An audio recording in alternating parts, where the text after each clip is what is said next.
नमस्कार छात्रों, online portal पे आपका हार्दिक स्वागत है। मैं हूं तौफीक खान। देखिए, पिछली वीडियो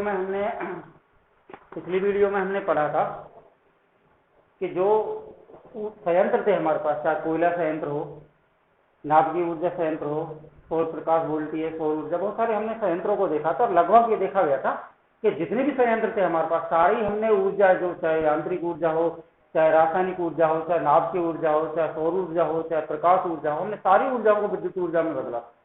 तो ये सारे जो संयंत्र हम लोगों ने पढ़े हैं, ये क्यों पढ़े थे? क्योंकि विद्युत ऊर्जा के अंतर्गत देखा गया था कि जब फेराडे ने एक विद्युत जनित्र का निर्माण किया तो इस जनित्र से बहुत सारी ऊष्मा ऊर्जा, उसका उपयोग विद्युत धारा बनाने में किया जाता था। अब देखिए, हम लोग पढ़ेंगे ऊर्जा का क्षय। देखिए, ऊर्जा क्षय का मतलब क्या है? ये ऊर्जा क्षय क्यों होती है? मतलब अनुपयोगी ऊर्जा का क्षय। देखिए,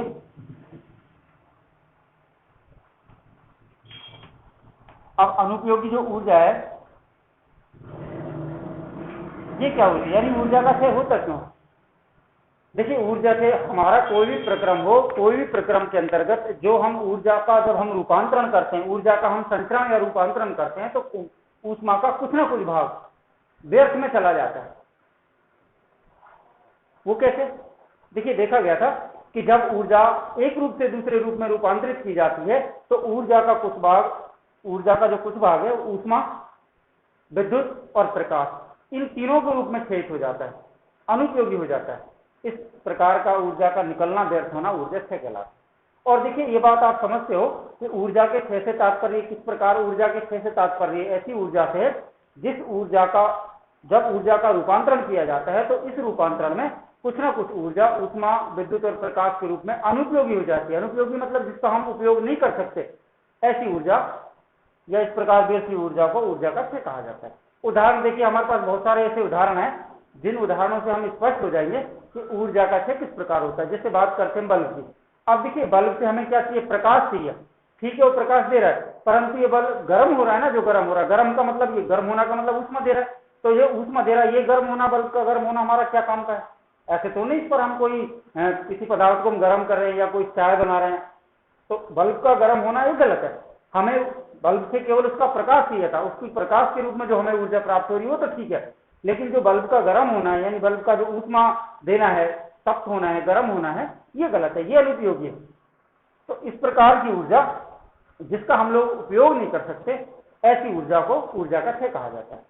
अब देखिए, ये बात आपको समझ में आ गई कि ऊर्जा का क्षय क्या है। जब ऊर्जा का रूपांतरण किया जाता है, या इस बात को हम दूसरे शब्दों में यूं कहें कि जब ऊर्जा को एक रूप से दूसरे रूप में बदला जाता है तो ऊर्जा का कुछ भाग ऊष्मा, ध्वनि और प्रकाश, इन तीनों के रूप में अधिकांश से व्यर्थ होता है, जो अनुपयोगी होता है, जिसका उपयोग नहीं कर सकते। इस प्रकार ऊर्जा को या व्यर्थ हुई ऊर्जा को ऊर्जा का क्षय कहा जाता है। That's all. अब अभी हमने पढ़ा कि ऊर्जा का क्षय लगभग 3 प्रक्रमों में होता है। अब ये 3 प्रक्रम कौन कौन से मैंने बताया, देखिए किसकी आपको आगे भी लिखना है। इस प्रकार की ऊर्जा या व्यर्थ हुई ऊर्जा को ऊर्जा का क्षय कहा जाता है। हम जानते हैं कि सामान्यतः ऊर्जा का क्षय निम्न प्रकार से होता है। पहला है ऊष्मा के रूप में।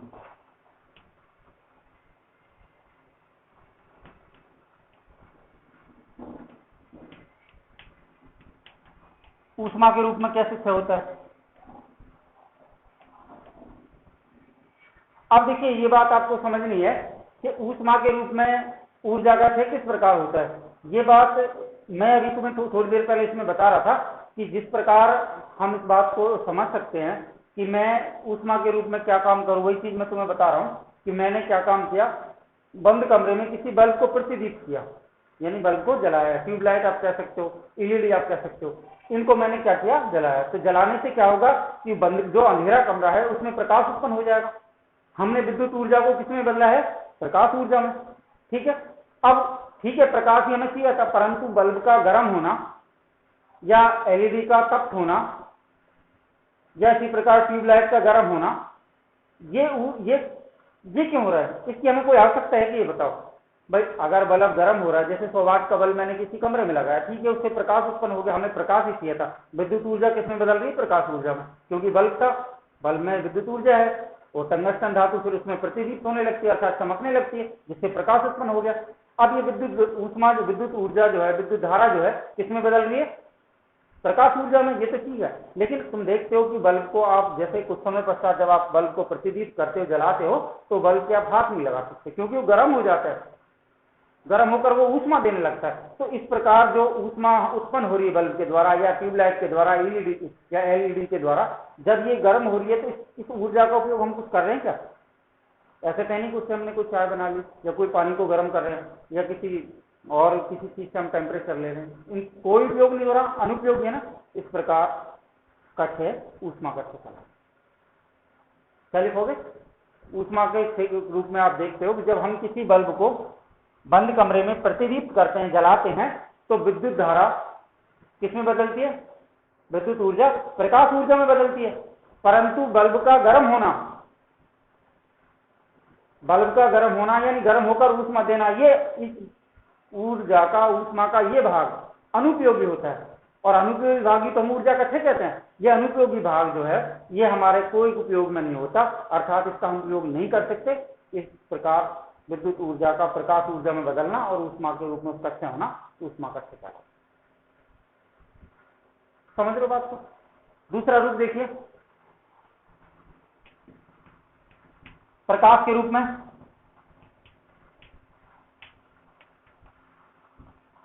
ये प्रकाश के रूप में कैसे है? देखिए हमने बहुत सारी दहन प्रक्रियाएं पढ़ी हैं, हमने कोयला का दहन किया था, और भी हम देखिए बहुत सारी जितनी भी दहन प्रक्रियाएं, ईंधन को जलाते हैं, ठीक है। अब देखिए ये ऐसे उदाहरण हैं जिनको हम अपने दैनिक जीवन में करते हैं।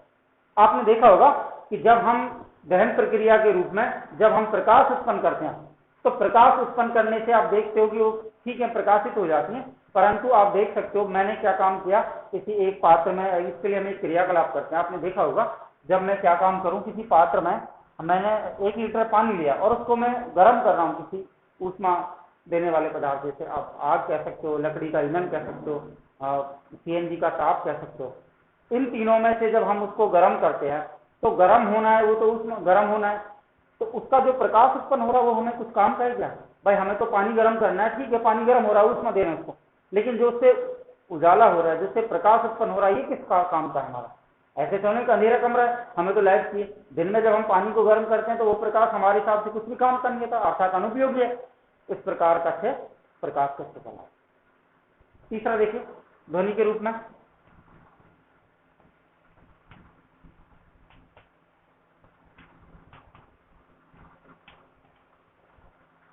ध्वनि के रूप में देखिए अपने यातायात के बहुत सारे साधनों को देखा होगा। हमें क्या, मैंने बाइक स्टार्ट की, मुझे गति के रूप में देख रहा हूं, मैं बाइक को ले जाकर 2 किलोमीटर मुझे कहीं जाना है, लेकिन बाइक चल रही है, ठीक है मैं एक स्थान से दूसरे स्थान पर जा रहा हूं, परंतु बाइक का आवाज करना है, ये हमारे किस काम का है? ध्वनि हो रही है, बाइक स्टार्ट हो रही है, ध्वनि हो रही है, ये हमारे किस काम की? इसका हम कुछ उपयोग कर सकते हैं क्या ध्वनि का? कोई उपयोग नहीं। इसी प्रकार बहुत बड़ी बड़ी गाड़ियां तुम देखते हो, हम उनको माल आयात निर्यात मालों को ढोते हैं, परंतु उसकी जो आवाज है, उस वैन की, उस यातायात के साधन की जो आवाज है, वो ध्वनि जो उत्पन्न कर रहा है, वो हमें किस काम की है? कोई काम आ रही है ध्वनि आवाज हमारा? कोई काम नहीं आती। इस प्रकार का है ध्वनि कक्ष कला। तो इन सारे उदाहरणों से आपको स्पष्ट हो गया होगा कि ऊर्जा का वह रूप जो अनुपयोगी होता है, जिसका हम उपयोग ही नहीं करते हैं, क्या कहलाता है? ऊर्जा से कहलाता है।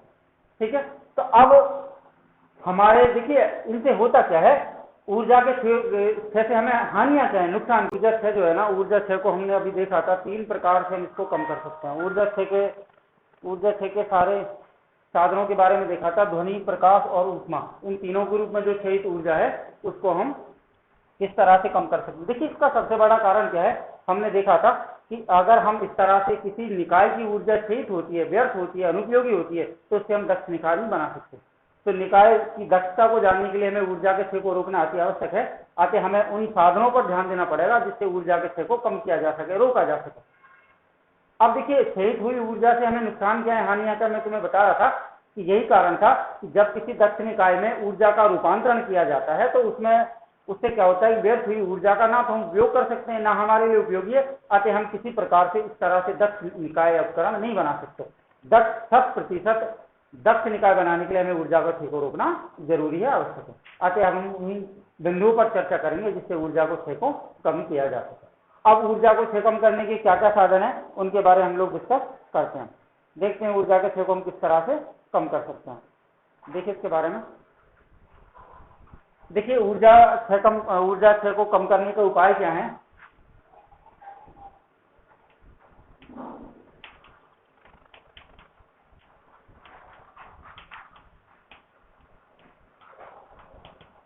ऊर्जा क्षय कम करने के उपाय देखिए बेसिकली आप सारी बातों को जानते हो कि ऊर्जा के क्षय को कम कैसे किया जा सकता है और हमारा मकसद क्या है। हमारा मकसद ये है कि हम 100% निकायों की पूर्ति इसके द्वारा हम कर सकें।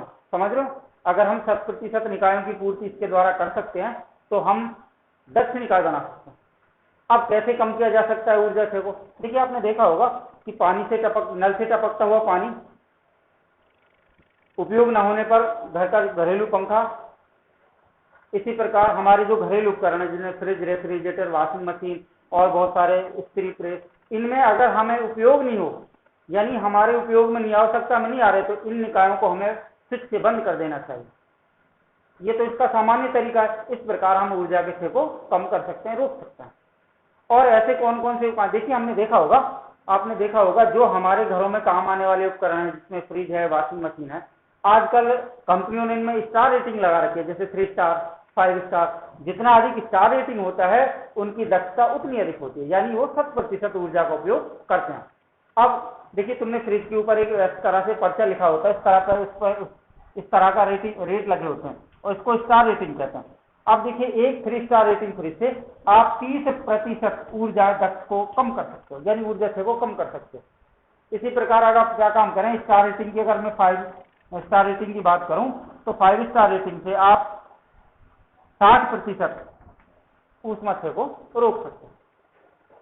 अब ये जो हमारे घरेलू उपकरण है, जो हमारे दैनिक जीवन में काम आने वाले उपकरण हैं, इन उपकरणों को आप स्टार रेटिंग की सहायता से और इसकी ऊर्जा का क्षय को कम कर सकते हो। हमने देखा है कि जो अधिक स्टार रेटिंग का होगा वह निकाय अधिक दक्ष होगा, यानी हम 100% ऊर्जा का उपयोग इसके द्वारा कर सकते हैं। अभी देख रहे हो कि आप 3 स्टार जो होता है उससे 30% तक का ऊर्जा क्षय को रोका जा सकता है। इसी प्रकार मैं बात करूं 5 स्टार रेटिंग की, तो 5 स्टार रेटिंग के द्वारा 60% ऊर्जा क्षय को कम किया जा सकता है।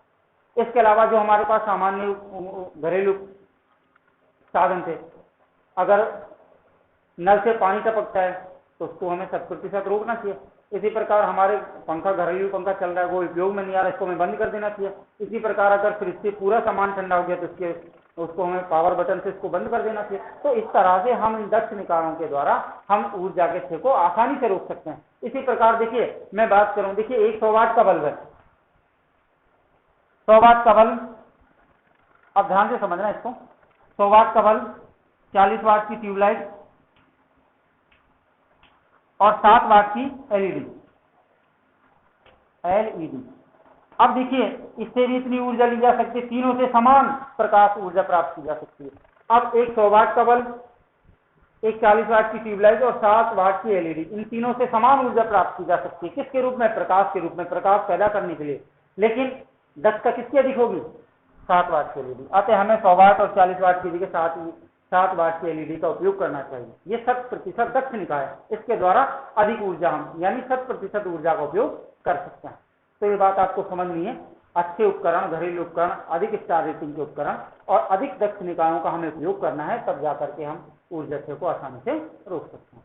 तो अब ये बात पूरा बिंदु कंप्लीट हो गया। एक बार मैं दोबारा से इसको रिपीट कर रहा हूँ, आपको ध्यान से समझना है। हम लोग पढ़ रहे थे ऊर्जा क्षय। ऊर्जा क्षय के बारे में आपने पढ़ा है कि जब ऊर्जा का रूपांतरण एक रूप से दूसरे रूप में किया जाता है तो ऊर्जा का कुछ भाग ऊष्मा, ध्वनि और प्रकाश के रूप में क्षयित होता है, व्यर्थ होता है। उस ऊर्जा को हम कोई उपयोग नहीं कर सकते, उसका हम वो भाग अनुपयोगी होता है। इस प्रकार की ऊर्जा का क्षय, इस प्रकार की ऊर्जा, क्षयित हुई ऊर्जा को ऊर्जा का क्षय कहा जाता है। इसका रीजन क्या था? इस प्रकार क्षयित हुई ऊष्मा से हम 100% दक्ष निकाय नहीं बना सकते। हम 100% दक्ष निकाय बनाने के लिए हमें ऊर्जा क्षय को रोकना पड़ेगा। अब देखिए इससे पहले हमने देखा था कि ऊर्जा क्षय किन किन रूपों में होती थी। हमने ऊष्मा के रूप में देखा था, हमने प्रकाश के रूप में देखा था, हमने ध्वनि के रूप में देखा था। देखिए ऊष्मा का, अगर हम ऊर्जा क्षय का हम प्रकाश ऊष्मा के रूप में बात करें तो हमने देखा था कि एक जलता हुआ बल्ब, देखिए कमरे में जब हम बल्ब को प्रज्वलित करते हैं तो बल्ब से प्रकाश ऊर्जा हम प्राप्त करते हैं, यानी विद्युत ऊर्जा का रूपांतरण प्रकाश ऊर्जा में होता है। परंतु बल्ब का गर्म होना, गर्म होकर ऊष्मा देना, ये हमारे किसी भी उपयोग में नहीं आता, अर्थात ये ऊष्मा का भाग अनुपयोगी होता है, इसको ऊर्जा क्षय कहा जाता है। फिर हमने प्रकाश के रूप में देखा था। देखिए प्रकाश के रूप में जब हमने देखा था तो हमने देखा था कि बहुत सारी दहन प्रक्रियाओं में बहुत सारी दहन प्रक्रियाओं में जब हम किसी पानी को गर्म करते हैं या किसी आवश्यक पदार्थ को गर्म देकर ऊष्मा देकर गर्म करते हैं तो उसके द्वारा उत्पन्न हुई ऊष्मा हमारे क्या काम आती है? हमने देखा था कुछ भी काम नहीं आती। इस तरह से ये प्रकाश के रूप में व्यर्थ हुई ऊर्जा को प्रकाश ऊर्जा से कहा जाता है। अब इसके बाद देखिए हमने ध्वनि के रूप में देखा था। देखिए हमने देखा था कि घर्षण, श्यानता कुछ ऐसे बल होते हैं जो हमारे जो वाहनों में ध्वनि उत्पन्न करते हैं। अब मैं तुमसे बता रहा था कि अगर मैं बाइक को लेकर कहीं 2 किलोमीटर जा रहा हूं तो बाइक से जा रहा हूं, ठीक है, लेकिन बाइक का स्टार्ट होना, ध्वनि उत्पन्न करना हमारे कुछ काम का नहीं आता, व्यर्थ है। इसी प्रकार बहुत बड़ी बड़ी गाड़ियों को जब जिससे माल का आयात निर्यात होता है उसमें भी घर्षण और श्यानता जैसे बलों के कारण वो ध्वनि उत्पन्न करती है, परंतु ध्वनि हमारे कुछ भी काम नहीं आती। इस तरह से ध्वनि ऊर्जा का इस प्रकार का क्षय होना ध्वनि से चलाता। तो इन तीनों बिंदुओं से स्पष्ट हो गया कि ऊर्जा ऊष्मा, ध्वनि और प्रकाश के रूप में क्षय होती है।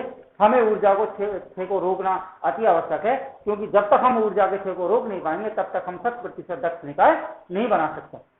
अब हमें ऐसे उपकरणों का उपयोग करना है जिनकी दक्षता बहुत अधिक हो, 100% हो। 100% दक्षता वाले निकायों के द्वारा हम 100% ऊर्जा प्राप्त कर सकते हैं। उदाहरण के लिए हम देखें ऊर्जा क्षय को हम कैसे कम कर सकते हैं।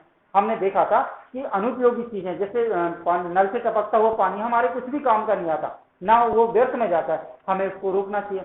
घर में चलना हुआ घरेलू पंखा जब कोई उपयोग में नहीं होता उसको पावर बटन से बंद कर देना चाहिए। इसी प्रकार फ्रिज, रेफ्रिजरेटर, वॉशिंग मशीन और जितने भी घरेलू उपकरण हैं उन सबको उपयोग न होने पर हमें बंद करके हम ऊर्जा क्षय को कम कर सकते हैं। इसके अलावा हमारे पास बहुत सारे ऐसे उपाय, देखिए कंपनियों द्वारा आजकल इन साधनों पर, इन उपकरणों पर रेटिंग लगा रखा है। हमने पढ़ा है कि 3 स्टार रेटिंग वाले जो उपकरण हैं उनसे हम 30% ऊर्जा क्षय को रोक सकते हैं। इसी प्रकार अगर 5 स्टार रेटिंग का हमारे पास कोई उपकरण है तो उससे हम 60% ऊर्जा का क्षय रोक सकते हैं, चाहे वो फ्रिज हो, वॉशिंग मशीन हो, एलईडी हो। इसी प्रकार हमने देखा था एक 100 वाट का बल्ब, एक 40 वाट की ट्यूबलाइट और 7 वाट की एलईडी, इन तीनों से समान प्रकाश, समान ऊर्जा प्राप्त की जाती है, परंतु ऊर्जा क्षय को दृष्टि में रखते हुए देख सकते हैं कि 7 वाट की एलईडी बेहतर होती है 100 वाट और 40 वाट की ट्यूबलाइट। इस प्रकार हम ऊर्जा के क्षय को कम कर सकते हैं और दक्ष निकाय बना। ठीक है, अब हमने ऊर्जा क्षय को पढ़ा है। ऊर्जा क्षय के बारे में देखिए हमने स्पष्ट बिंदु अब जो मैं आप बता रहा हूं इनको सबको थ्योरेटिकल रूप में लिखना है। थ्योरेटिकल रूप में जब आप इनको लिखोगे तो आप पहले इनको समझना है। मैं तुमसे कह रहा था कि पहले आप समझा करो, समझने के बाद में जब आपकी पूरी क्लासेस हो जाए तब उसके बाद आप स्किप करके, वीडियो को स्किप करके इनके नोट्स बना सकते हो। अब ये नोट बनाने का जो तरीका है मैं तुम्हें उस तरह से बता रहा, जो मैं बोलता हूँ थ्योरेटिकल आपको वही लिखना है, क्योंकि ब्लैक बोर्ड पर इनको लिखने से बहुत सारा टाइम जाया होता है, व्यर्थ होता है, तो इस तरह से इनको लिखने की आवश्यकता नहीं है। जो मैंने थ्योरेटिकल बोला सिर्फ उसको नोट बना के लिखना, पहली बात। अब देखिए जो हमने ऊर्जा का क्षय पढ़ा है, ऊर्जा क्षय से आप स्पष्ट होंगे, समझ गए होंगे, आपको भली बात इस बात का पता लग गया होगा कि ऊर्जा क्षय होता क्यों है, इसको रोकना क्यों जरूरी है, हमें 100% दक्ष निकायों की आवश्यकता क्यों है और इन निकायों के द्वारा हम किस प्रकार से ऊर्जा क्षय को कम कर सकते हैं। और हमारे दैनिक जीवन में जो काम आने वाली क्रियाएं हैं, जैसे मैं आपको बता रहा था पानी का टपकना है, व्यर्थ चलना पंखा है, इसी प्रकार और भी ऐसे उपकरणों को हम इससे दोनों प्रकार के क्षय को, ऊर्जा का क्षय तो रोकेंगे, साथ में जो प्रकार की ऊर्जा हमारे पास है, जैसे विद्युत ऊर्जा है, विद्युत ऊर्जा का मतलब करंट कौन से स्विच किया, ठीक है, और लाइट प्रकाश ऊर्जा के रूप में दहन प्रक्रियाओं को कम रूप में लेना है। इसी प्रकार साधनों को इतने हाई स्पीड लेवल से नहीं धोना है जिससे ध्वनि का संघनता है वो अधिक बढ़ जाए।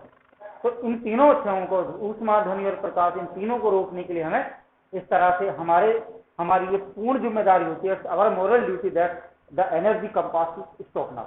ये क्या है, ये चीजें आपको समझनी है कि हमारे द्वारा जो हम देखिए किसी भी दक्ष निकाय का उपयोग करके ऊर्जा का क्षय कर सकते हैं, हम ऊर्जा को बचा सकते हैं। और देखिए इस तरह से मैं आपको बता चुका हूं कि हमने ऊर्जा संरक्षण के नियम में पढ़ा था कि ऊर्जा को ना तो हम लोग उत्पन्न कर सकते हैं और ना ही इसको हम नष्ट कर सकते हैं। हाँ, ये बात पक्का है कि ऊर्जा को हम एक रूप से दूसरे रूप में रूपांतरित कर सकते हैं। इस तरह से टोटल ब्रह्मांड या निकाय की जो ऊर्जा है वो संरक्षित रहती है, हमने ऊर्जा संरक्षण के नियम में पढ़ा है। तो ऊर्जा का संरक्षण रहता है, परंतु इसका कुछ ना कुछ रूप जो है ऊर्जा के रूप में जो व्यक्त होता है वो अन्य क्रियाओं में समाहित होकर के टोटल जो ऊर्जा है, कंप्लीट जो ऊर्जा है वो कैसी होती है, संरक्षित होती है। संरक्षित ऊर्जा के माध्यम से हम 100% दक्ष निकाय बनाते हैं और ये हमारी जिम्मेदारी है। ठीक है, तो आप ये ऊर्जा क्षय को समझ गए होंगे। ऊर्जा क्षय क्या है, ऊर्जा क्षय किन रूपों में होता है, ऊर्जा के क्षय को हम कैसे कम कर सकते हैं और इसको कम करने की हमें आवश्यकता क्यों है। देखिए भारत जैसे विकासशील राष्ट्रों में ऊर्जा क्षय को रोकना अति आवश्यक है, क्योंकि ऊर्जा के द्वारा ही किसी राष्ट्र की प्रगति में सबसे बड़ा उदक होता है। तो इस तरह से हम ऊर्जा के क्षय को रोक सकते हैं, कम कर सकते हैं, और उनके द्वारा हम दक्षिणिकाओं की पूर्ति कर सकते हैं। ये सब हमकी जिम्मेदारी है।